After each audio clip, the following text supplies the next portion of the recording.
Hi everyone, just wanted to take a minute to talk a little bit about how to construct a parallel line to a line that is shown through the point that is given.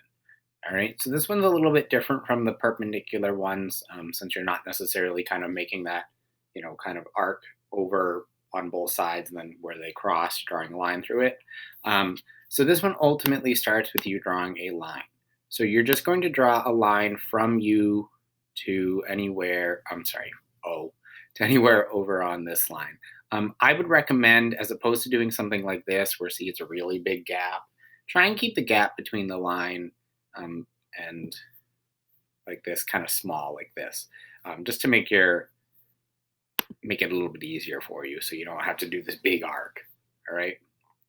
So then you're going to take your compass tool and you're going to extend it. It doesn't matter how big you make it.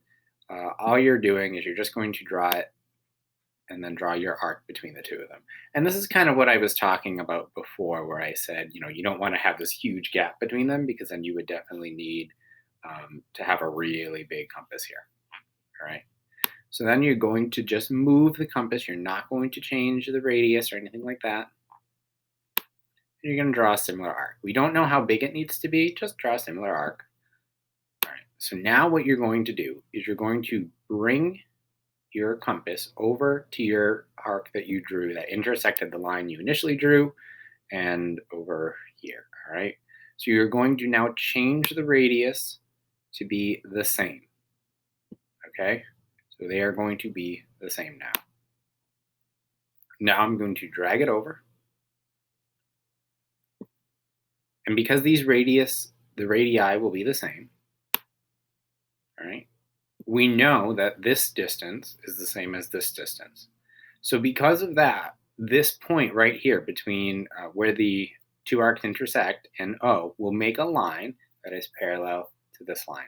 And again, that's just because the distances will be the same. As we get into more with parallel lines, you'll learn a little bit more about distances between them. But ultimately, what we can do now, draw our line right between them, and that's all it is. Okay, so we'll submit, make sure we're all set. There you have it. And again, as always, if you don't remember how to do this or you have some difficulty, screw one up, look through it, write down the steps, and then you should be able to do it. Or you can kind of keep this video off to the side and do it step by step. All right. Have a great day.